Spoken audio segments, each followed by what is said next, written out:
인터넷 시대라서 한번 이렇게 하시고 나면 저거 없애고 싶어도요, 누가 또 이렇게 퍼가서 그냥 평생 남아요. 그러니까 이양할 거면 완벽하게 정말 잘해야 돼요. 잘했어요.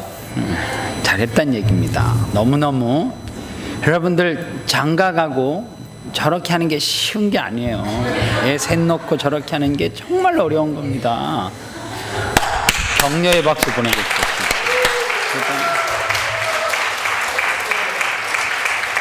장가도 못 간 저분은 또 무슨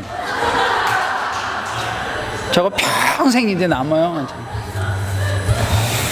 2017년도 아름다운 교회 표어가 신앙은 순종입니다. 이것이 2017년도 아름다운 교회 표어예요. 3남녀 선교회 헌신 예배를 드리면서 제가 순종에 대한 말씀을 준비를 했습니다. 순종이라고 하는 단어가 오늘 본문 신명기 28장에는 참 많이 등장을 해요. 1절에서도 그 모든 명령을 지켜 행하면, 순종하면 내 하나님 여호와께서 너를 세계 모든 민족 위에 뛰어나게 하실 것이다. 2절에도 내가 내 하나님 여호와의 말씀을 순종하면, 계속해서 순종이라고 하는 단어가 나오는데, 순종이라고 하는 말은 히브리어로 샤마 이런 말을 써요. 이 샤마라고 하는 말은 듣는다, 그리고 경청한다. 순종이라고 하는 말이 뭐냐 하면 제대로 알아듣는다라고 하는 말이고, 순종은 하나님의 말씀을 들을 때 제대로 알아듣고 알아들은 대로 행동하는 것, 그것이 순종이에요. 그러면 우리가 순종을 이야기할 때 이거는 순종했고 이거는 못한 것 같고, 그러면 이것을 합치면 순종이냐? 그 예가 있어요. 하나님께서 이스라엘 나라가 왕을 원했을 때에 하나님께서는 사무엘을 통하여서 왕을 세워주셔요. 그 첫 번째 이스라엘의 초대 왕이 사울입니다. 사울이 왕이 되어져서 하나님께서 아말렉을 전쟁을 통하여서 치하라 그렇게 이야기했을 때 사울이 전쟁 가운데 나가요. 그런데 전쟁을 할 때 하나님께서 단서를 붙였어요. 온전한 순종이에요. 그 온전한 순종이 뭐냐 하면 그 전쟁에서 살려두지 말고, 그리고 그들에게 전리품으로 취한 것을 다 갖지 말아라, 너희들이 손대지 말아라, 그 말이에요. 그런데 사울이 전쟁에서 아말렉과 전쟁을 해서 승리를 했고, 그리고 아각과 그리고 그 양과 소의 가장 좋은 것을, 기름진 것을 남겨가지고 그들이 취했어요. 하나님께서 선지자를 통하여서 사울에게 다시 이야기를 해요. 너 왜 순종 안 하냐? 그랬더니 순종했습니다, 그렇게 이야기해요. 그러면서 사무엘상 15장 23절에서 이는 거역하는 것은 점치는 자와 같고 완고한 것은 사신 우상에게 절하는 죄와 같다라고 그렇게 이야기했어요. 하나님께서 네가 여호와의 말씀을 버렸기 때문에 나는 너를 버린다, 그렇게 이야기했어요. 완고하다라고 하는 말이 뭐냐 하면 히브리어로 그대로 해석을 하면 오만불손하다, 그 말이에요. 완고한 것은 사신 우상에게 절하는 것과 같다, 그 말이에요. 즉 오만불손, 아나무인으로 자기가 하고 싶은 행동대로 하는 것, 그게 오만불손이다, 그 말이에요. 하나님은 순종을 이야기할 때 어떤 순종을 원하느냐 하면 온전한 순종이에요. 하나님, 제가 이거는 순종했어요. 그러나 물질에는 순종 못하겠어요. 순종이 아닌 거예요. 내 귀에 들리는 것은 순종하고 내 귀에 거슬리는 것은 순종하지 않는 것, 그거는 순종이 아니다, 그 말이에요. 그래서 하나님은 사울이 순종하는 것과 순종하지 않는 것, 그것은 순종이 아니다, 그렇게 이야기하고 그의 왕의 직을 누구에게 넘겨요? 다윗에게 넘기더라, 그 말이에요. 온전한 순종을 했던 사람이 있어요. 아브라함이에요. 100세 때 아들을 얻었습니다. 아들을 얻고 즐기고 있는데 그 아들 바쳐라 그렇게 이야기했어요. 번제로 바치라고 하는 말이 참 무서운 말이에요. 번제로 바치라고 하는 것은 각을 뜨라 그 말입니다. 여러분들, 각을 뜬다라고 하는 것이 뭐 닭을 잡아서 각을 뜨는 것도 저는 사실 못해요. 한 번도 해본 적이 없어요. 근데 여러분들 동네에 가면 돼지를 각 뜨는 사람들이 있잖아요. 다리는 다리대로 자르고 목은 목대로 자르고 내장은 내장대로 끊어내고 몸통을 나누고 하시는 분들 있잖아요, 동네에서. 그래서 난 그거 못하겠더라고요. 각이 그런 거예요. 근데 하물며 내 자식을 각을 떠서 번제로 드리라, 이게 쉬운 명령 아니잖아요. 그런데 아브라함은 성경에 보니까 즉시 순종했다 그러잖아요. 순종은 머뭇거리면 불가능해요. 순종은 즉시 순종하는 거예요. 뭐가 들리지 않게요? 유혹이 들리지 않게, 내 행동에 머뭇거림이 없을 정도로 즉시 순종하는 거예요. 아브라함은 그의 독자 이삭을 데리고 모리아산으로 올라갔습니다. 그리고 지체하지 않고 제단을 쌓자마자 이삭을 결박하고 칼로 내리치려고 해요. 그때 하나님께서 어떻게 해요? 이삭이 죽게 되어진 것을 보고 하나님께서 아브라함의 칼을 멈추게 해요. 그리고 하나님께서 아브라함에게 뭐라고 이야기해요? 복을 주시는데 아브라함이 그 후에 받은 복이 뭐냐 하면 즉시 순종함으로 받은 복이 창세기 22장 17절이에요. 내가 내게 큰 복을 주고 내 씨가 크게 번성하여 하늘의 별과 같고 바다의 모래와 같게 하리니 내 씨가 그 대적의 성문을 차지하리라. 그리고 18절에 내 씨로 말미암아 천하 만민이 복을 받으리니 이는 내가 나의 말을 준행하였음이니라. 여러분들, 순종함으로 아브라함이 받았던 복이 뭐예요? 번성의 복이에요. 순종함으로 받았던 것이 그냥 아브라함이 태어났는데 하늘의 무별처럼 바다의 모래알처럼 복 준 것이 아니라 하나님이 그의 가장 순종하기 힘든 부분을 테스트하고 즉각적으로 순종하는 모습을 보고 하나님께서는 아브라함의 복을 허락해 주셨어요. 이것이 뭐예요? 온전한 순종이다 그 말이에요. 그래서 순종하는 사람은 어떻게 살아야 되느냐? 하나님의 말씀에 항상 귀를 쫑긋 안테나를 세우고 귀를 기울여야 돼요. 우리는 항상 지역을 이동할 때 라디오 채널이 틀리다라고 하는 것을 경험을 통해서 알아요. 그런데 성도들이 비즈니스의 터전을 옮기고 삶의 터전을 옮기고 어떤 상황에 변화가 있고 뭐를 하고 그러면 사이클을 자꾸만 맞추지 않아요. 하나님에게 조절을 해서 맞추지 않아요. 항상 내가 맞춰놓은 사이클이 계속 하나님과 맞아 있다라고 착각을 해요. 아니에요. 어제 맞춘 사이클이 틀리고. 여러분들 시골에 살아보셨어요? 요즘은 TV 어떻게 하면 나와요? 벽에 다이래 갖고 뭐 꼽으면 나오잖아요, 그죠? 옛날에는요, 테레비를 사오잖아요. 순간의 선택이 10년을 좌우합니다. 금성, 다리 있고 문 이렇게 닫는 거, 이렇게 알아요? 이 부자들만 가지고 있어요. 저는 중학교 들어가고 둘째 매형이 쓰던 거 줘가지고 그 텔레비가 들어왔는데 우리 동네 2호 텔레비전이었어요. 금성 텔레비전. 이게 있잖아요, 그냥 문만 열면 사람이 나오는 게 아니라 안테나가 있어야 되잖아요. 그럼 선을 길게 연결해갖고 딱 세워놓고 돌려. 나와! 안 나와! 더 돌려요. 거기. 이게 사실 딱 그러다가 있잖아요, 바람이 불잖아요. 안테나가 좀 돌아갔네? 그럼 다시 또 올라가고 돌려요. 맞춰야 돼. 수시로 환경과 날씨에 따라 조절하면서 맞춰야 돼요. 어느 날 잘 맞아가지고 너무 완벽하게 고정시켜놨어요. 근데 바람이 불어서 약간 문제가 생겼는데 안 나와. 다시 풀러야 돼요. 여러분들, 하나님과의 안테나를 맞추는 것이 매일매일, 여러분들 아침에 성도들이 그러잖아요. 연세 드신 분들이, 목사님 오늘 어깨가 찌뿌둥해요. 허리가 전에 교통사고나. 날씨 따라서 여러분들 몸도 있잖아요. 반응이 틀려요. 10년 전에 하나님 앞에 맞춰놓은 사이클이 아직도 여전히 맞고, 하나님께서 여전히 그것을 이상 없이 잘 연결해 주리라고 생각을 하면 그거는 거룩한 착각이에요. 어제의 사이클 잘 맞았어요. 오늘 틀어질 수 있어요. 오늘 다시 맞춰야 돼요. 내가 일터에서 다시 맞춰야 되고, 내가 일을 마치고 가정으로 돌아올 때 사이클 다시 맞춰야 되고, 매 순간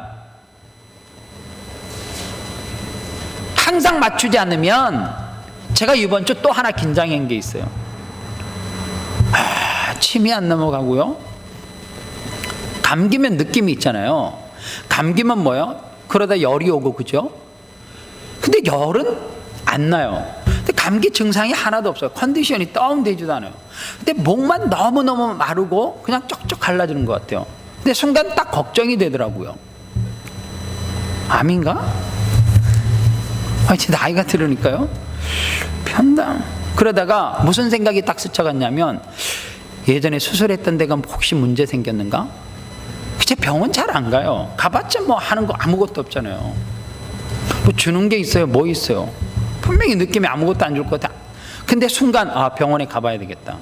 그래서 이 이비인후과 전문 하시는데 거기를 갔어요. 갔더니 딱 보시더니 그분이 그래도 실력이 있긴 있어요. 수술하셨군요 그러더라고요. 네, 수술해 있는 부분이 약간 좀 부었고 그러는데, 제가 순간 놀래갖고, 거기에 뭐가 곰팡이가 꼈어요? 아니 그건 없는데 관리 좀 하셔야 되겠는데 그러더라고요. 정신이 바짝 들었어요. 그러면서 이제 약을 줄 알았는데 약은 안 먹어도 된대요. 그러면서 저에게 뭐를 하나 적어주고 가글을 하래요. 그런데 마지막에 나오면서 그래요. 소금물로 해도 똑같습니다. 그래서 이제 제가 또 시골 출신이니까 그 사는 게 뭐가 좋겠나 싶어요. 거품 나오는 게. 소금이 최고야. 걱정이 되니까요. 아침 저녁으로 하라는데 하루 종일 뱉고. 세상에서 전기장판 안 차면 봄, 여름, 가을, 겨울 못 자겠대요. 근데 그 의사라도 몸이 따뜻하면 몸이 마르고 건조해지기 때문에 목에 영향이 올 수 있대요. 태초로 제가 호주에서 잠자면서요, 잠옷 입고 잡았어요. 얼어 죽기는 싫고 전기장판을 켜면 안 된다 그러니까, 몸이 건조하면 목이 더 마를 수 있다 그러니까. 내 몸의 건강 상태에 따라서 조금 신호가 있으면 내가 뭐 해요? 그거를 체크해요. 영적인 부분도 우리가 체크를 하셔야 돼요. 뭘 체크를 해야 되느냐? 내가 하나님 앞에 순종하고 있는가? 그러면 순종을 하려고 하면 뭔가 비출 때가 있어야 되잖아요. 뭔가 내가 무슨 표준이 있어야지 내가 검사를, 점검을 해볼 거 아니에요. 그 점검의 첫 번째 표준이 뭐냐 하면 말씀이에요. 성경의 말씀을 통하여서 자꾸만 우리를 말씀의 거울로 비춰봐야 돼요. 내가 순종을 하고 있는지 안 하고 있는지. 성도들이 최고 좋아하는 성경이 신명기 28장이에요. 신명기 28장을 어디까지 좋아하느냐면 1절서부터 14절까지만 좋아해요. 그래서 성도들은 신명기를 읽을 때 15절서부터는 안 읽으려고 그래요. 근데 신명기 28장을 잘 알아야 되는 게 뭐냐면 1절서부터 14절, 정확하게 말하면 3절서부터 있는 14절까지의 복은 뒤에 거와 떼어서 절대 생각할 수 없는 복이에요. 뒤에 거에 태클이 걸리고 찜찜하고 꿉꿉하면 앞에 있는 복은 자연히 안 와요. 그런데 성도들은 왜 이런 거 있잖아요. 그거는 그냥 보기 싫어. 그냥 보기 싫어.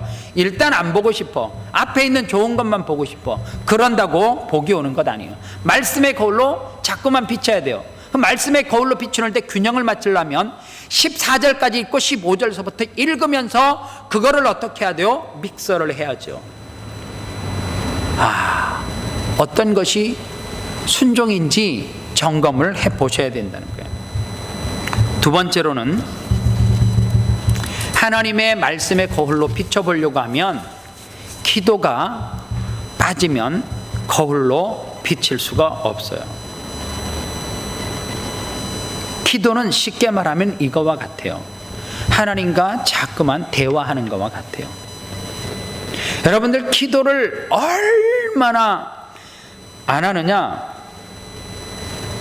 여러분들 정말 젊은 애들이더라 멍 때리면서 있는 시간보다도 기도를 안 해요. 쉽게 말하면 아무 생각 없이 멍하게 있는 것보다도 기도하는 시간이 적어요. 왜 기도를 안 하느냐? 신앙생활 해보니까 기도가 최고 어려워요.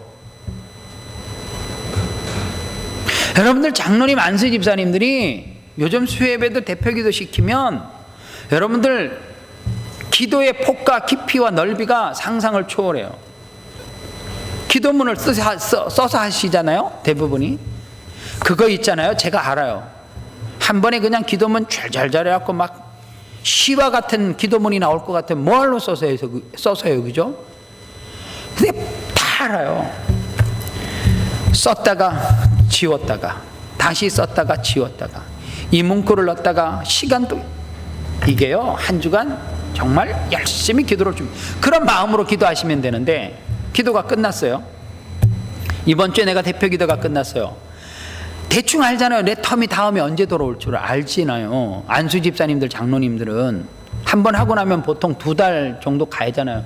그럼 2달 동안 기도문 작성 그 사이에 혹시나 무슨 일이 생길 것 같아서 대비하고 준비해서 미리 혹시 우리 교회 누구 죽을 거를 생각해서 장로님들 중에 발인 기도 미리 써놓은 분 있어요?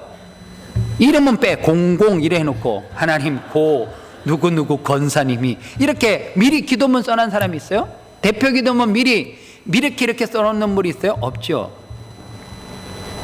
그래서 제가 신학교를 다닐 때 정말 제가 훌륭한 멘토를 만났어요. 어떤 멘토를 만났냐면 그 목사님은 절대로 말로는 안 혼내요. 제가 교육자인데 새벽 예배를 빠져도 예배 시간에 늦게 와도,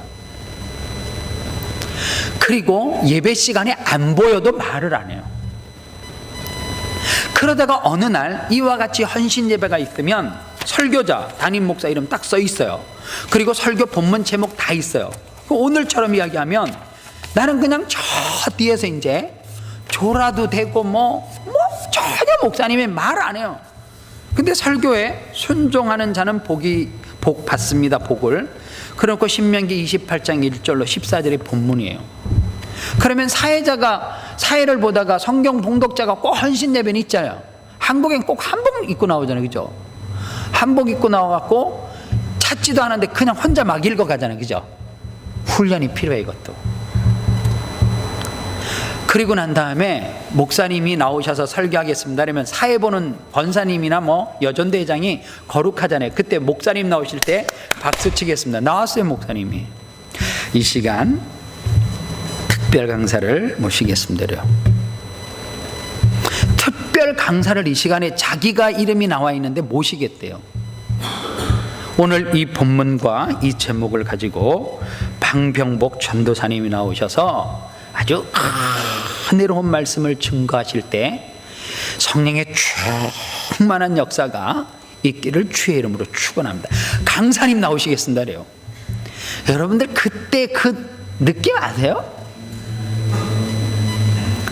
멍하게 있는데 당신의 설교 제목과 본문을 가지고 이재길 집사님이 앉아있는 저 자리에 멍하게 있는데 점심 먹고 노곤노곤해 갖고 있는데 나와서 설교하시래요. 그러면 생각해보세요. 머뭇머뭇 거릴 수 있어요? 그냥 나와야지. 생각 없이 단에 딱 쓰는 순간 아무 생각이 안 나요. 그걸 몇 번 당하니까 있잖아요. 죽어도 새벽 예배는 안 빠져야 되겠다, 이 생각이 들기도 하지만 일단 유사시를 대비해서 무조건 설교 준비를 많이 해놔야 되겠다. 그래서요, 성경책이 제가 지금도 기념으로 갖고 있는데 성경이 낙서장 같아요. 그래서 성경에 보면 단락이 끊어질 때 동그라미 표시 있고 또 동그라미 표시 있잖아요. 그게 한 단락이잖아요. 거의 메시지가 끝나든가 장이 넘어가든가 그 단락에서 다른 챕터로 넘어갈 때 모든 챕터에 설교가 다 있어요. 왜요? 어느 전문가 어느 걸로 설교를 시킬지 모르니까 일단은 합동축 설교는 어떻게 해요? 설교 시작 딱 할 때 이 본문의 말씀을 세 가지로 나눠서 생각했어요. 1, 2, 3만 있어도 대충 뭐가 엮을 것 같잖아요. 온통 책에 1, 2, 3 결론, 1, 2, 3 결론. 챕터마다 다 있어요. 그 훈련을요 3년 하고 나니까 새벽 예배 빠져도 되겠더라고요. 뭐 시키면 그냥 여유 있게 나와서 하게 돼요. 그게 훈련이었던 거예요. 그게 훈련이었어요. 그게 또한 순종하는 방법이었어요. 그러다 보니까 어떤 상황과 어떤 자리가 됐든지 말씀에 대한 두려움이 사라지게 돼요. 그런데 여러분들 보세요. 내가 하나님 앞에 최선을 다해서 말씀을 보고 기도하지 않으면 교역자도 수면 있잖아요. 새카매요. 주일날 아침에 저 보시죠? 항상 화장실 들렸다 오죠? 저 사실 그렇게 소변 안 매려워요. 긴장해서 그래요. 근데 그거보다 더 좋은 게 뭐냐? 하나님 앞에 내 삶을 긴장하는 가운데 살지 말고요. 뭐 하면 돼요? 충만하게 기도하면 돼요. 그리고 세 번째, 하나님께서 순종할 수 있는 거울을 누구를 통해서 주느냐? 종들을 통해서 줘요. 주의 종들의 무엇을 통해서요? 말씀을 통해서 줘요. 오늘 현대 성도들에게 문제는 뭐냐면 깨달음이 있었잖아요. 거기에서 끝이에요. 마치 드라마와 같아요. 목사님 말씀 좋았어. 밥 먹으면서 이제 좋았던 감정이 방향이 바뀌잖아요. 이제 오늘 권사님 음식 잘했네 몇 구역으로 이렇게 바뀌면서 집에 가면 목사님이 무슨 설교했는지 본문과 제목과 그냥 기억나는 건 그거죠. 오늘 읽었던 한 통의 편지? 다른 건 하나도 또 기억이 안 나. 다음 주에 물으면 하나도 기억 안 나요. 가끔 제가 주보를 만들 때 성가대 대장이 지휘자가 연락이 안 되면 대원들에게 오늘 이번 주 성가곡 제목이 뭔지 아시는 분 있으면 1시간 있어도 안 올라와. 노래는 했는데 제목이 잘 기억이 안 나는 거지. 여러분들 주의 종을 통하여서 선포되는 말씀이 있잖아요. 내가 순종하는 거울이 될 수 있어요. 뭐 하면요? 지켜서 행할 때. 또 하나, 환경을 통해서, 기타 환경을 통해서. 이것을 저는 다른 말로 이야기하면 하나님은 양심을 통하여서 우리들에게 말씀을 해요. 내 양심에 제가 그랬잖아요. 거기까지 안 나가도 돼요. 사람들은 그놈의 신앙생활 하면서 자존심과 그놈의 신앙생활 하면서 자기라고 하는 어떤 그 의 때문에 거기에서 멈추면 참 멋있어요. 사람이 정말 젠틀한데 거기에서 한 단계 더 나가면 뭐가 되냐면 저 사람 고집 세고 성질 더럽네 이렇게 가는 거예요. 그래서 어떤 사람이 이제 오시절일 때 모르딩인 척하고 가는 사람이 정말 지혜로운 사람이에요. 그리고 또 하나, 내 양심에 꺼리낌이 오면 뭐 해야 돼요? 돌아서면 돼요. 타이밍이 되게 중요해요. 타이밍이. 그 타이밍을 넘고 나면 하고 싶어도 못 하잖아요. 여보 미안해 이거 하면 되는데 상황을 지켜보니라고 그 순간 몇 번을 넘기면 이제는 하면 안 될 것 같은 거지. 양심에 가책이 있어도 그거 하면 내가 지는 게 이기는 걸 알면서도 그때서부터는 뭔가 내가 알지 못하는 힘이 작용을 해. 그래서 걔가 나를 끌고 가. 그 신기하잖아요. 그냥 뭐 할 때요? 뭐를 통해서요? 내가 양심을 통해서 가책을 느끼면 곧바로 그것이 잘못된 행동인 줄 알고 그 행동을 바꾸면 된다는 거예요. 순종하는 사람은 마지막 이게 중요해요. 아멘하고 행동하는 사람이 정말 중요해요. 새벽 예배 때 제가 설교했나요? 에레미야 말씀을 묵상하다가 구원받은 사람은 도대체 어떤 사람이 구원받은 사람이고 어떤 사람이 구원받지 않는 사람인가 고민을 제가 해봤어요. 구원받은 사람을 어떻게 구분할까? 구원 안 받은 사람은 어떻게 구분하고? 도대체 주일날 교회 다 나오고 예수 믿는다라고 하고 그럼 그 사람들이 다 구원받은 사람이냐?